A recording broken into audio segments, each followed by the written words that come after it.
It's the Bachelor Lifestyle. It's the Bachelor Lifestyle. Can I sleep for a minute? It's my first impression goes. Ron Peck and Jay Stewart breaking down all the shows. It's the Bachelor on ABC with Chris Harrison. Ron in the limo sent home. The most dramatic ever. That's what we like. Play your cards right. You might end up on paradise. Here's the key to the fantasy suite. Balls deep so you can sleep with your third or fourth girl in a week. You're making a connection and falling. Welcome back. You are listening to the Bachelor Lifestyle from theballerlifestyle.com. My name, of course, is Brian Beckner. We are slogging toward the end of the Bachelor in Paradise season, the first season where it turned into Survivor, except no one realizes that they're playing Survivor. No one knows that it's Survivor. One guy that knew it was Survivor immediately got kicked off for saying, hey, by the way, we're playing Survivor here. And they threw him off the show. He's the only guy that knew he was playing Survivor. Anyway, although they did do some maybe like types of Dale did make a move last night, which could be considered Survivor-ish, but it was accidental Survivor. He didn't realize he did a Survivor move, but then he just did one because he wanted to get some vengeance. We'll talk about all of that. Of course, we're going to do it with my man, Jason Stewart. Jason Stewart, how are you, buddy? Hello, everybody. Yo. Hello, da. Yo. I'm often asked, when I run into people on the streets and stuff, they're like, hey, that signature hello you do every time on the podcast. What is that? Yeah, they like, yeah. Yeah, they think it's me, but no, it's my tribute to the one person that got me, that inspired me to want to get into this business. Oh, Larry Yells.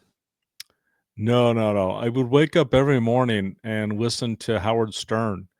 Oh, yeah. In college. And this was like 3 a.m. to 9 a.m. Pacific. It was a ridiculous range of time on the radio.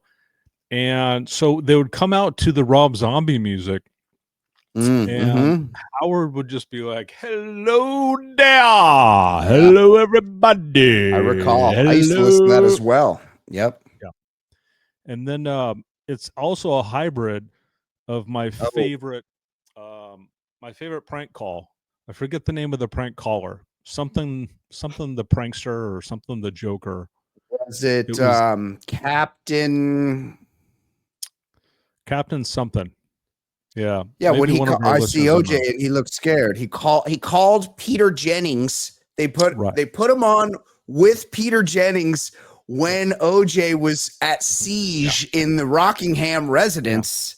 Yeah. And Peter Jennings thought he was talking to a real police or somebody that was on the scene. And Al Michaels, who has never in his life had a vegetable pass his lips, which is an interesting thing. He only eats steak and potatoes, will not eat a vegetable.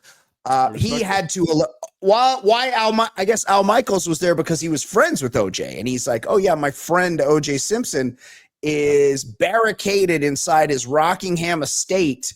And Captain, I can't remember his underpants or something, got prank called Peter Jennings, and Al Michaels had to be like, yo, Peter Jennings, I know you're Canadian and shit, but that was a prank call.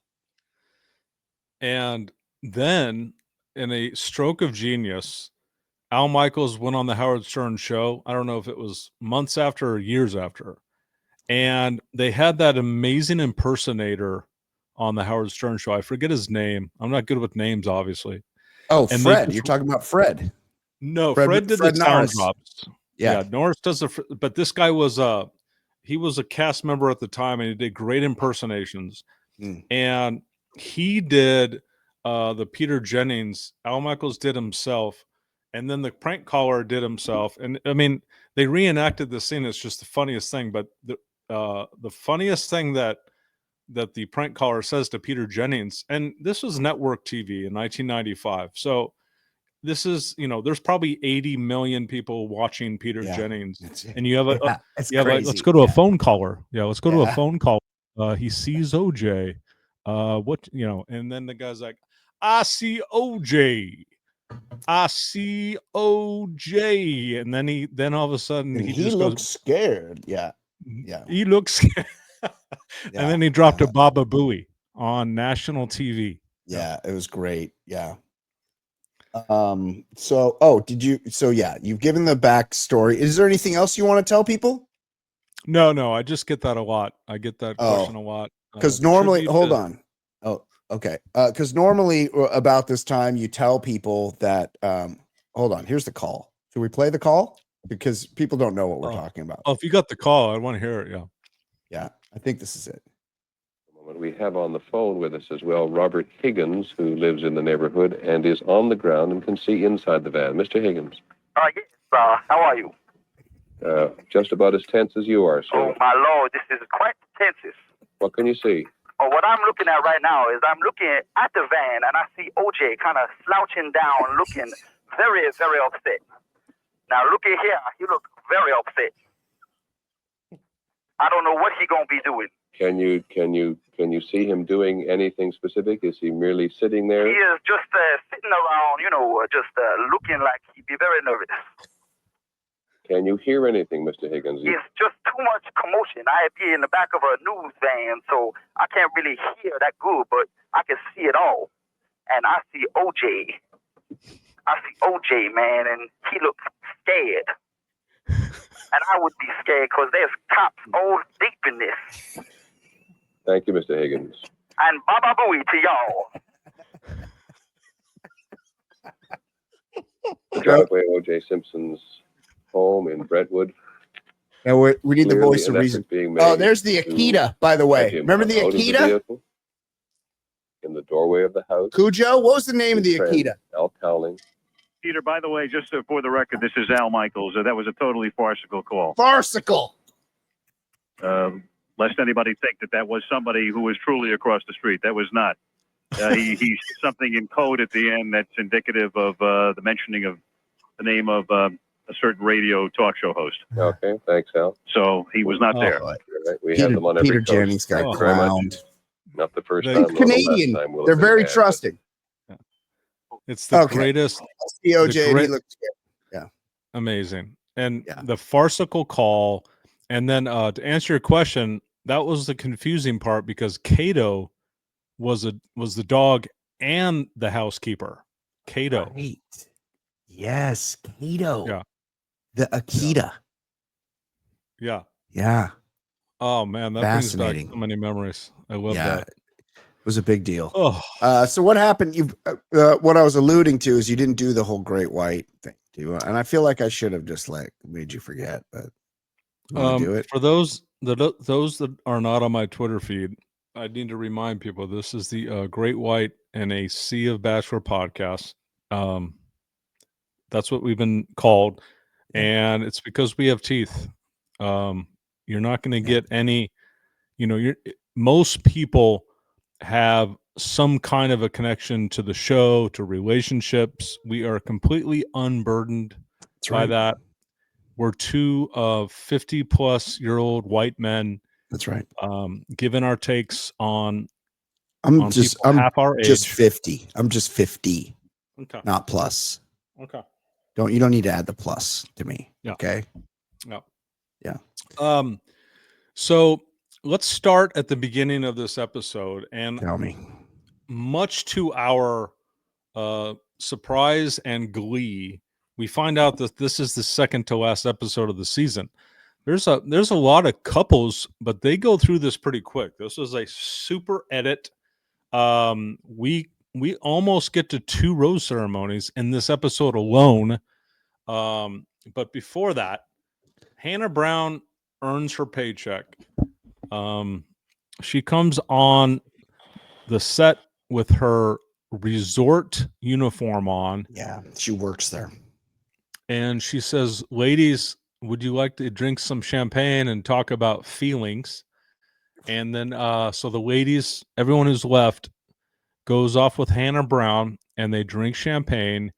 And then she finally, for the first time all season, earns her paycheck by giving very low-hanging fruit advice, like simple advice that any simpleton gives anybody.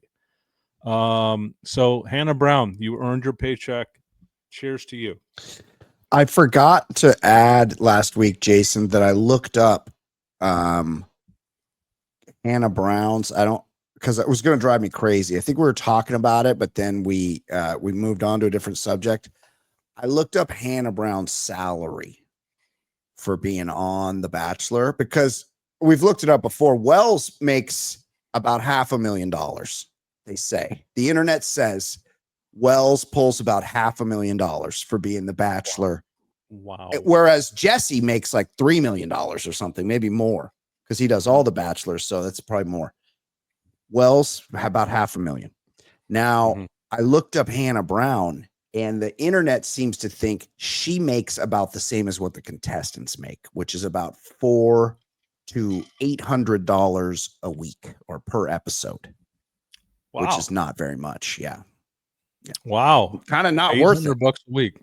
Yeah. But I mean, it would help, obviously her Instagram.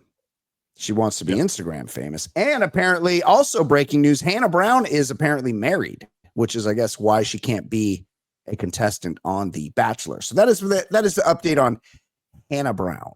What's going on? Interesting. Interesting that you did homework. I would not. I would not have guessed coming into this episode of Bachelor Lifestyle that you would have done homework.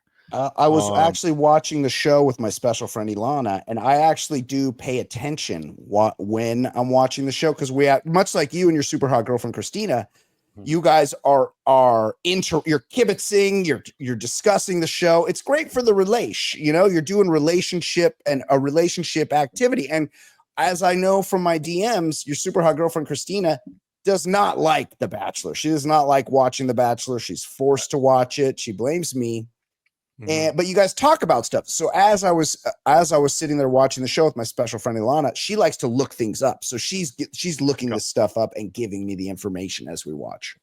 Because we were wondering what the fuck is Hannah Brown doing there, I love that you have kind of an assistant. I'm not saying that she's your assistant in life, but as it pertains to the Bachelor Lifestyle podcast, if she listens, she is your assistant. Which strikes me as who was the assistant on In Cold Blood who wrote the most read novel of all time. Oh, you're talking about Truman Capote. Truman Capote's assistant wrote To Kill a Mockingbird, and I'm spacing on her name. Harper Lee? Well, the rumor is Truman Capote wrote To Kill a Mockingbird. Stop it. And gave her the credit for all of her work. Because she never wrote. That's the only book she ever wrote. She wrote a sequel probably like 7 years ago that kind of came and went, but nobody reads books anymore. But or listens. That's Truman Capote. If that is true, that he wrote To Kill a Mockingbird, that means that he would probably have written the largest or one of the most popular nonfiction books in Cold Blood and fiction books To Kill a Mockingbird. Look it up.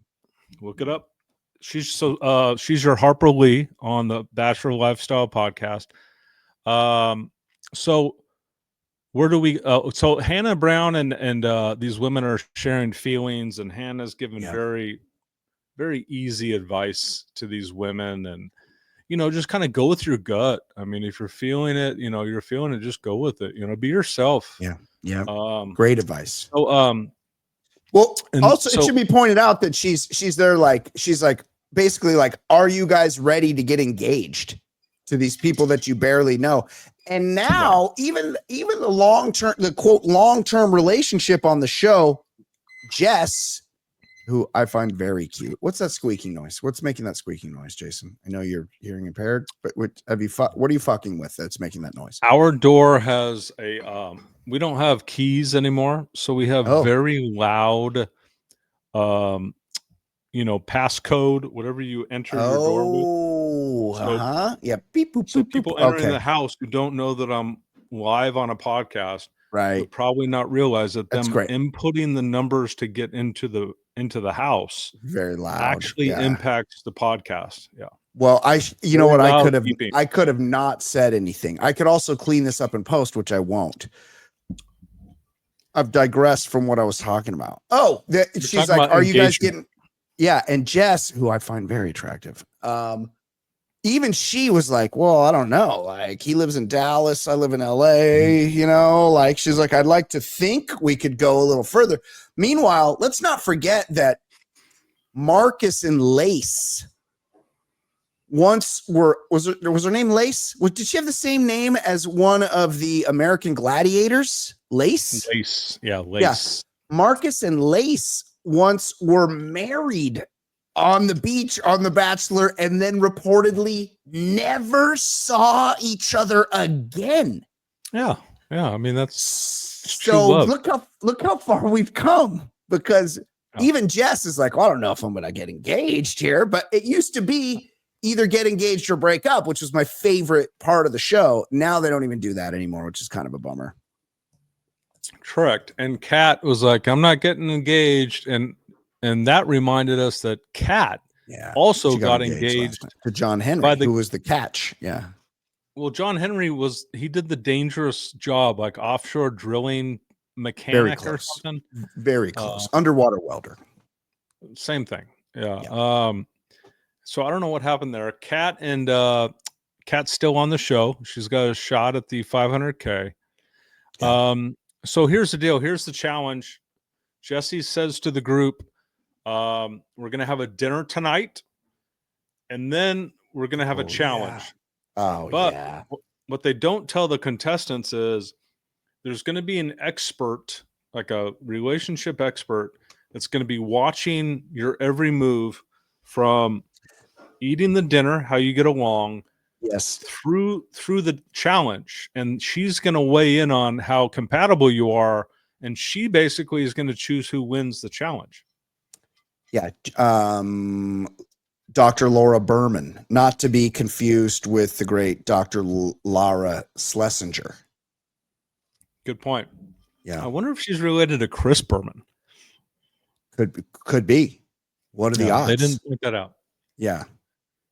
And I mean, they're in the ABC Disney family. I could easily see Chris making a phone call to the Disney CEO. My sister does relationship therapy. Yeah. I mean, not a big stretch, you know. What if she was like, the Schwam likes Dale and Kat 28, Jonathan and Leia 14. That's good. Nice. That's good. I like that. Thanks. Yeah.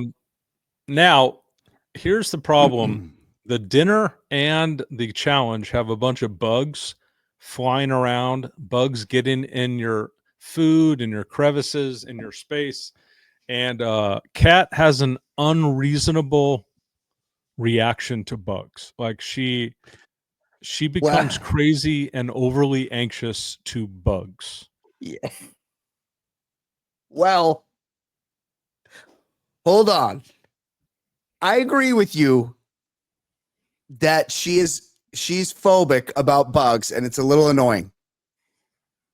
There were so many fucking flies on their food, Jason. That was fucking disgusting. And like all of them had flies everywhere. Their food, they had these big tomahawk steaks, which looked fantastic.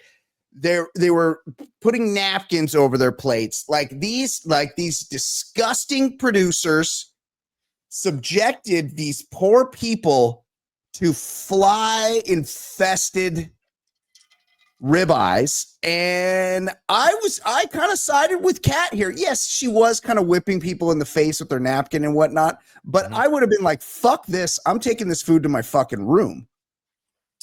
I think what somebody needs to remind Kat of, and if she wants to be a guest on this podcast, that's fine. I'll remind her.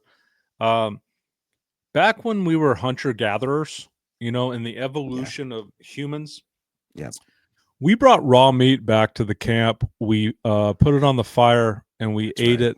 And I'm guessing that meat was infested with flies as we ate. Sure. I think Kat needs to be reminded. And I mean, that she's a hunter gatherer. No, that I mean, we are built. We are built as humans to deal with these conditions, and her reaction to it is so over the top and off-putting.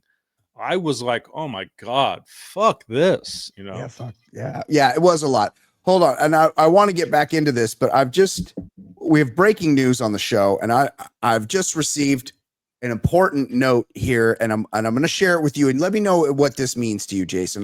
This came in anonymously via the anonymous line here, and I just want to see if this means anything to you. It's very cryptic. Jason fibbed. Loud beeping is low battery warning on our door keypad. He has been asked for weeks to change the batteries. Podcast noise, his fault. He also knows I come home at 6:10. Does that mean anything to you, Jason? That's confusing to me. It's anonymous, so I have no idea who that is. Crazy. But I will say, I will say that the system to get into our house does need new batteries. It does. And have you been asked to replace those? Yeah, but nobody knows how to replace batteries. It's very difficult. Yeah. Is it those flat batteries? It's not the little tiny ones that go in your car door opener, your key fob, is it? All I know is this. Whatever the opposite of handyman is, whatever that word is, that's me. Yeah. Whatever the opposite term is, that's me. So any household fixing takes a massive undertaking by me. Right. It's true. Same. I feel the same way. Yeah. I'm very similar to you in that way. I'm probably a little more handy. I've never owned anything. That's kind of pathetic because I work in radio, but I've never owned anything, so I've never had to fix things. Like if you're in an apartment and there's a light out in the bathroom, you call the landlord. I don't know about that. No, the light you fix. The light you do. You do the light yourself. You're on your own with the lights. It's other things that I want to tell you. Let me tell you one story. I was at my last apartment. Apartment down in Venice. I had an exceedingly large result of a stomach issue at some point. So much so that the toilet was clogged.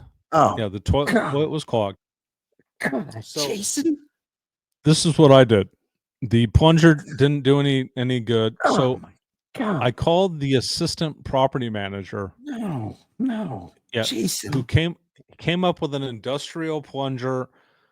She tried to get it to work, but she was in my enclosed bathroom with all that for many minutes. So then the next week, she never fixed it. So the next week, I see my landlord training a new assistant landlord. In other words, I think the result of my stomach issues forced someone to quit their assistant managing job. Huh. Amazing. Anyhow, speaking of being uncomfortable in their skin, so here's the deal. Yeah. Huh? Oh yeah, there's flies. Yeah. So Jesse tells them at the dinner that the challenge is all of y'all are going glamping, and he's lying to them because I leave. Yeah. The challenge is they show up to the site of where the glamping is supposed to be, and there's just a bunch of tents that need to be put up and chairs, and the producers went out of their way to sabotage these things. So they cut holes in them and different things. And there's flies everywhere. There's also flies everywhere where they're doing the glamping. They're covered in flies. So a couple things happen. Kat loses her mind. Yeah. And Dale, on camera at least, was really cool about it. He tried to take her concerns and try to make her feel good. But anybody who is a man in that situation is looking at Dale. No matter how well he handled it on camera, every man watching this episode said Dale is not going to see Kat for 1 minute after this show is over. Look, yes.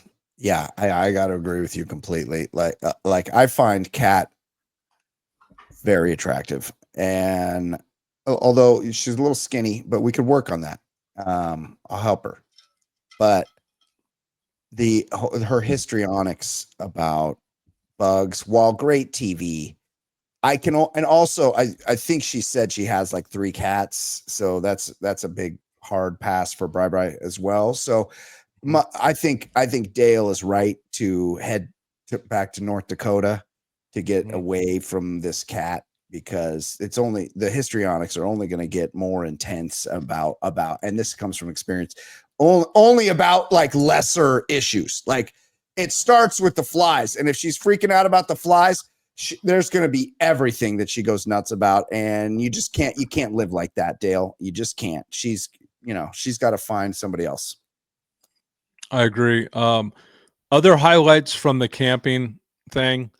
Our guy Keith and Kathy, the 2 Goldens, very, very emotional, touching moment. Again, touching moments and The Bachelor in Paradise don't belong together. But Keith at some points like, this reminds me of camping with my daughters, and I miss them very much. And he starts crying. It's like, it's such a human moment. I don't want human moments on my Bachelor in Paradise. No. I don't want Bailey, people with daughters on my Bachelor in Paradise. Like that's fair. And he's got grandkids, I'm assuming. He's old as shit. Yeah. No, it's fair. Yeah. So Bailey and Jeremy. So Bailey is the attractive black woman that's with Jeremy. She's fine. She says she only does luxury things. Like good for her. When she goes out of the country or out of the state or wherever, she only lives in luxury hotels. Treat her like a queen. Again, if you're Jeremy in this situation, Jeremy seems to like the roughing it part, but if you're Jeremy and you hear this woman that you've known for 48 hours say, I only do luxury things. I think that's a huge red flag for sure. I'm guessing he judged her in that moment. So. Yeah, but hold on, just hear me out. Jeremy is 60 and Bailey is 26 and a fucking rocket, just like one of the just better bodies you're ever going to see. Very attractive. My suggestion would be like, if you're 60 years old like Jeremy and you can trick a Bailey into hanging around, you fucking take her to the Ritz-Carlton. Like, figure it out. Figure it the fuck out. The Four Seasons, whatever. Because look at her. You're going to get another one of those somewhere? You're going to run down to the grocery store and find yourself another Bailey? At your age, Jeremy? I don't think so. You're out of time, buddy. Lock it down. That's not a bad point. Not a bad point. Thank you. So, so keep in mind that Chris Berman's sister is watching all of this with headphones on and some kind of a back room. Laura, I'm going to do the research on that. She's taking notes.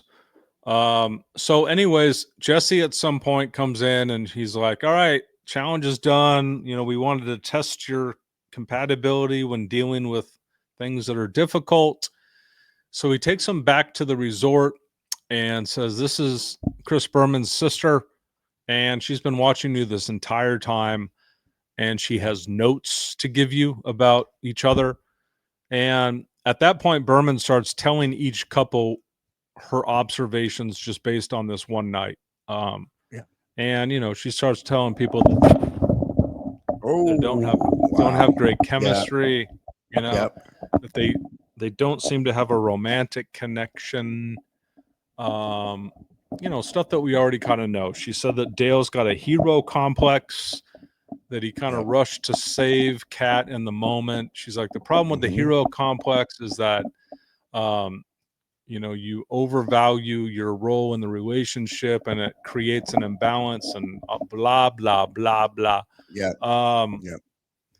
Somehow the results of this evaluation, and I have no idea, The result of this evaluation is that Kat and Dale win the competition, and they are immune from the rose ceremony. It was very confusing. What they're like having to stab water bottles, and then some wild macaques come out of the look.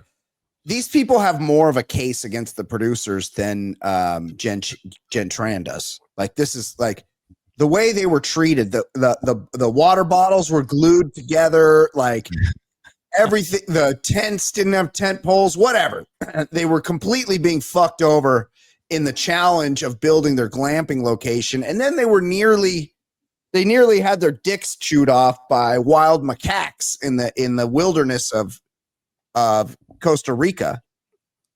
Frankly, and I don't know what the competition was or who won it or how it was judged. It's very confusing. And by the way, there is life-changing money on the line. Dale and Kat could have just gotten themselves $500,000. How? I don't know what they did to win it. Of all the primates, of all the kind of the monkey species, why did you choose macaques of all the choices you were given? It's the first one that came to mind. That wouldn't even come to my mind. I don't even think any listener would even know what a macaque is. Like, really? It's just odd that you know that. Wow. Well, I don't know. I'll be honest. I don't know too many monkey species. The spider monkey. Macaques is one of them. Macaque is one of them. Yeah. Rhesus monkey. I know the rhesus monkey. Spider monkeys.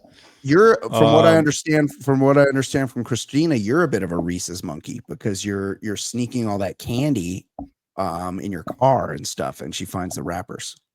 Chocolate and peanut butter, good combination. Yeah, delicious. I'm a peanut butter addict. I love it. I mean, I don't eat it because it's the most caloric food in your kitchen. So if you have it, you're eating a lot of calories. So I try not to eat it. But if I'm having a treat, if there's like an ice cream available, I'm looking for something with peanut butter in it.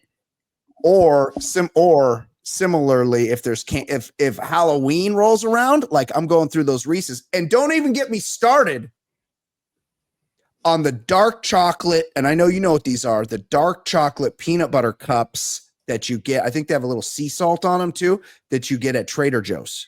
They come in a little bucket. You know about those, right? I pop those like they're M&Ms or something. Like popcorn. That's a better popping item. Easy going down. We get the milk chocolate, almonds, and coconut at Trader Joe's. I love coconut. Coconut is a very divisive flavor, but I happen to love it. You like it? Oh, I love it. Yeah. So good. I've had those as well. Those are delicious. Something interesting happens. So Jess and Spencer have been the strongest couple on the show. They literally met first. They're the first two people out. Yeah. And Jason, I hate to interrupt you. You're really fucking with the mic, and you've been doing it for ever since you dropped your mic a little while ago. You've been fucking with it the whole time, and I just I didn't want to say anything because I was expecting it to stop, and now you're not doing it. So whatever you were doing, you've stopped doing, and you're pretending like you weren't doing anything. No, I haven't done anything. And I'm going to clean it up in post, and people are going to be like, Brian, what the fuck were you talking about? But it's so distracting that if I wish I could leave it in, I might just run this without cleaning it up in post and leveling out our volume just so people can hear how distracting the mic cable fucking with is. Okay. To quote Christian Bale when he was talking to the lighting person, it's fucking distracting. It is. He's a Welshman. Now, that's right. Spencer and Jess start talking about their feelings. And come to the conclusion that Spencer's much further along than Jess is. Spencer's talking about timelines for kids, timelines for moving in. He's actually said September for moving in, and she's like, whoa. Let's slow down on the timelines. Yeah. So for the first time in this entire season, Jess and Spencer are not aligned. It's crazy. That's crazy. Breakup coming. Look, this is a fling. This is a summer fling. And hey, who doesn't want to have a summer fling with Jess? You know, you have that summer fling. You thank her for her time. And then you go back to Dallas and take pictures of people's chihuahuas. Spencer, chill the fuck out. Stop being such a fucking love addict. Alex and Andrew. So Andrew is a former fine. football player. I have to say, Alex. this is the most consistent, like hottest group I think of bachelors, like top to bottom. You know, bachelor, the female contestants, like they're just to a man, they're all like very cute or actually hot. So great group. Well, Andrew and Alex are very easy to look at, both of them. Yes, Andrew's gorgeous.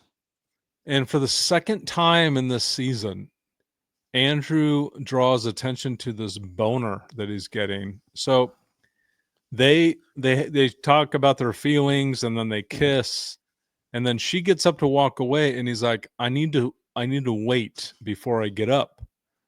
And such a move. She erases any subtlety at all. She says, "What is that? Is it your boner again?"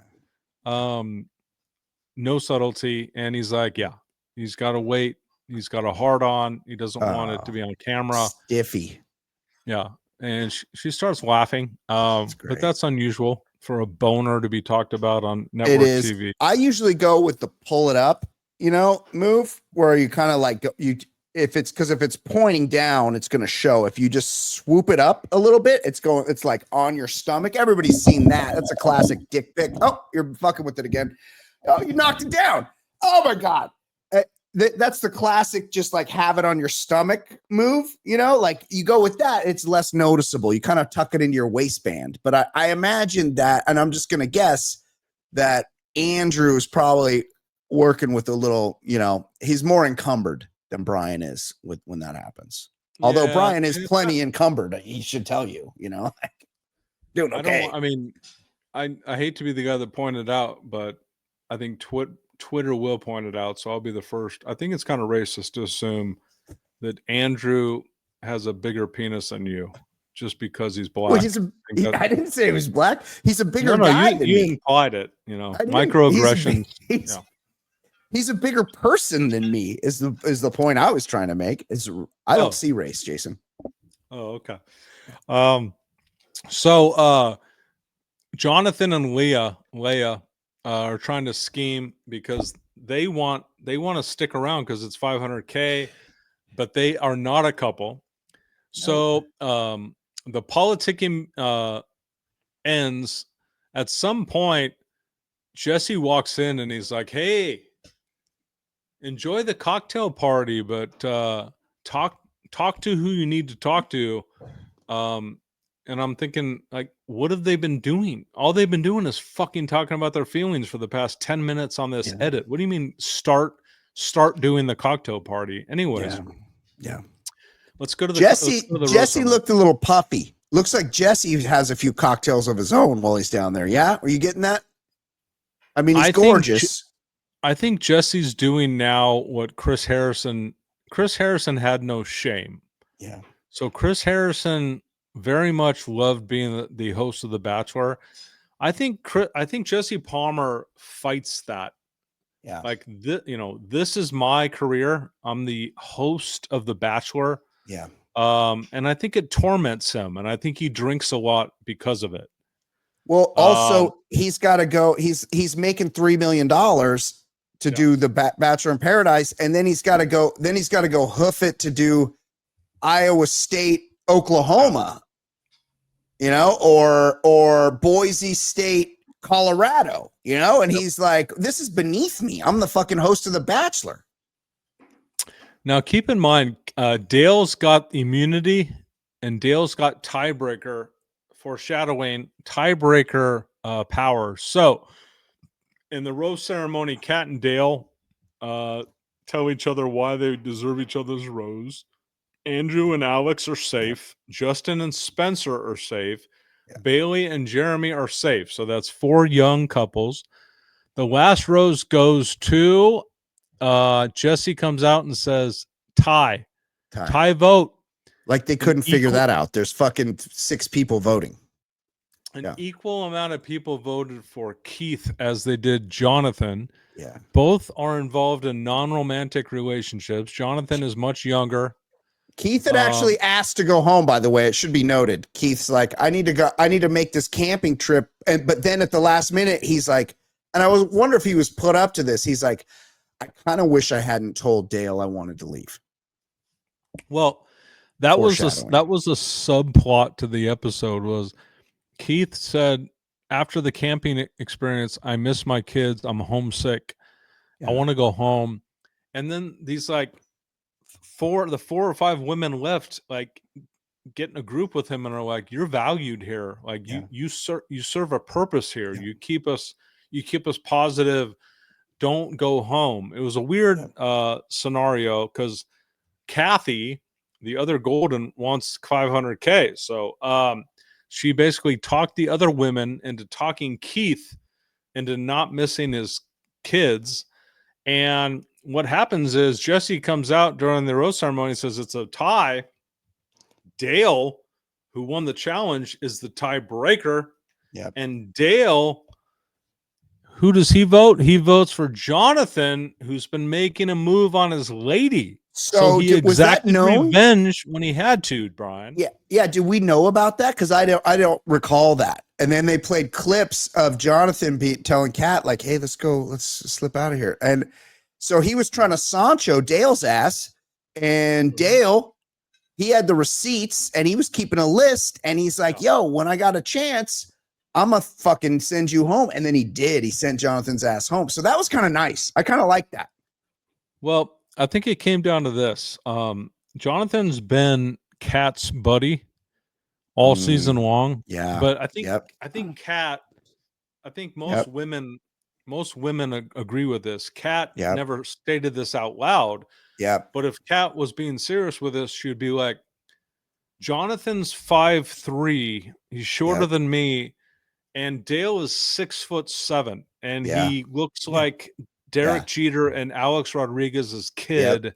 Yep. I'm never gonna date Jonathan if given the choice. So Jonathan loses, and he and Leia going home. That's great. So let me tell you something. I'll a personal analogy to this, because Dale was smart to do this. Because I'll tell you what, when I was in high school, I was dating this chick, and I do remember her name, but I'm not going to say it. I was kind of dating this chick, and this chick happened to be, do we still say virgin? That's what we said back then. She was a virgin, right? Okay. And so like I was working on it and I liked her, but the weekend would come around and I would want to go to keg parties with my friends. And meanwhile, she had this kid that like lived by her that was a loser that didn't get invited to any keg parties. And he would just linger, and he was just her friend, right? Oh, he's just her friend. And I can't remember his name, but we called him Butt Lips.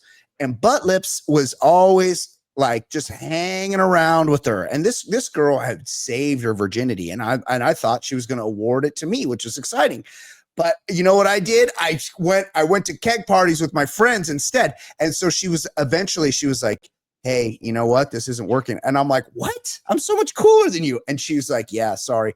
And she broke up with me. And then the next day, you know what she did, Jason?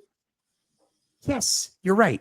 She had sex with Butt Lips. She gave her virginity to Butt Lips, despite the fact that I had been working on it for like a few weeks, doing stuff with her, taking her out, going around places. But the problem is that sometimes on the weekend, I would want to go to keg parties with my friends, and then Butt Lips, he played the long game, Jason, he just lingered around. So in this analogy, Jonathan is Butt Lips, and if I had the opportunity, I should have sent Butt Lips away, but I didn't think of him as a threat, because what did we call him? Butt Lips. So like, what's he going to do? Well, you know what he's going to do? He's going to have sex with that chick whose name I'm not going to say for the first time. She's forgotten about me, Jason. She doesn't know who the fuck I am, but I guarantee you one thing. She knows Butt Lips' real name because he was the first guy she ever had sex with. So the story of Butt Lips, I'm guessing that's not his real name. It isn't. No. It reminds me I of think it might have been Jeff something. the key term that you used was long game. They put the long And game on my ass. recently a coworker asked, because I said, "Oh, that sounds like this guy's playing the long game." Oh, Monty Bolaños? And she's like, "What do you mean long game? What does that even mean?" Like, it's so funny to me how women could be oblivious to this tactic. Like, They the invented long it. game is this. The long game is I'm going to slowly but surely get your trust and your friendship. And then when whatever you're in right now doesn't work out, that's when you're going to come to me, because I'm the guy that's been slowly gaining your trust. Yeah. You got to watch out for the long game players. Yeah. That hot guy, Brian Beckner. He's drinking off a Lowenbrow keg. You know, somebody's got a Lowenbrow keg in there. Remember somebody would get a Lowenbrow keg in high school, Jason? It would be like, it was like solid gold. It's like, what? Lowenbrow? Lowenbrow's a Miller product. It's not Pabst They Blue didn't have Ribbon. Pabst back Okay? then. You know what we had is Miller Genuine Draft, which was dog shit, and we drink that every weekend, but we thought it was good.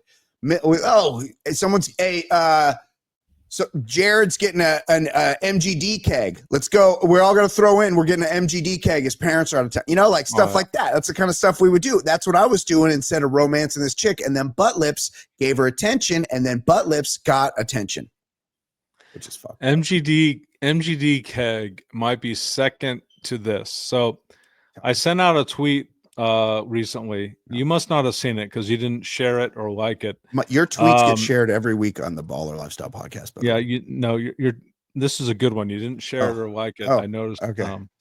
I put out a picture of California Cooler 1987, and I said, see this. Yeah, this may be the subject of the most underage drinking in the state of California in the late 80s. It was the MGD White Claw draft of its might day. be the second. You know? Yeah. I used to work at Soup Plantation, Jason, and I would steal beer from Soup Plantation. There's a surprise. And I had the pick of the litter. We had Heineken, we had Budweiser, we had also several beers. You know, Heineken was high end back then. And I would go steal a case of beer. I would go into that walk-in fridge and I would grab a case of beer and I would set it outside for my friends to swoop by and pick up for us to drink after work. I would grab a case of MGD. I could have had Heineken, but I was stealing MGD, 24 bottles of MGD when I could have had Heineken. Insane. I'm surprised in the phrase "I used to work at Soup Plantation," considering you're stealing beer and leaving it for your buddies outside. I used to work. Well, Soup Plantation is not open anymore, and I worked there when I was 16 or 15. I was 15. No, so it's not there. But you know what? If it were so, COVID killed Soup Plantation because there was one right down the street here in Laguna Niguel. If Soup Plantation were to reopen tomorrow, ask me who'd be first in line. Yeah, it's good food. I bet your super hot girlfriend Christina would like it if there was a Soup Plantation in Santa Clarita. I bet she'd love it if you took her there. Good salads, good salad. I got some updates on the battery situation. Apparently, the battery's been changed many times by Christina, and she's put her foot down and refuses to change it anymore. And she's left it up to you to do. Is that true? Is that true? Many times. That she's lived there. She said you guys have lived there 4 years, and she's changed the battery many times. And then she sent me a video of how easy the battery was to change. No, I think we should call on the landlord for this one. So wait, now they did a vote off, and then I'm like, oh, cool. Then there was like 20 minutes left of the episode. Do we need to cover any of that? Well, yeah, because they basically did a rush job on the final rose ceremony. It was incredible. For 20 minutes. Oh, I didn't watch it. They did a challenge and then almost got to a final rose ceremony. So yeah, Jesse comes on camera and he's like, Jonathan and Leia are gone. There's like 5 couples left. The next rose ceremony, 2 couples are going home, and this is the final episode. So they raced through a bunch of shit. They did a challenge that included a dagger and people stabbing. Someone in the back. I did see this. Yeah. Didn't understand stabbing people in the back. And this is the producer fed line went to Keith. They're like, Keith, we could have given this to anybody, but we're going to give it to you. And this was Keith delivered this line as if it was organic. He's like, I thought this was Bachelor in Paradise, not Backstabber in Paradise. Hell, it's pretty good. Pretty good. So, Backstabber in Paradise. Yeah, pretty good. Yeah. Jesse says two couples are going home at the end of the episode. They do this backstabbing thing. Somehow, I don't know. It was this. It was who was the most likely to cheat on their person after Paradise. And then they went up and they chose which ones.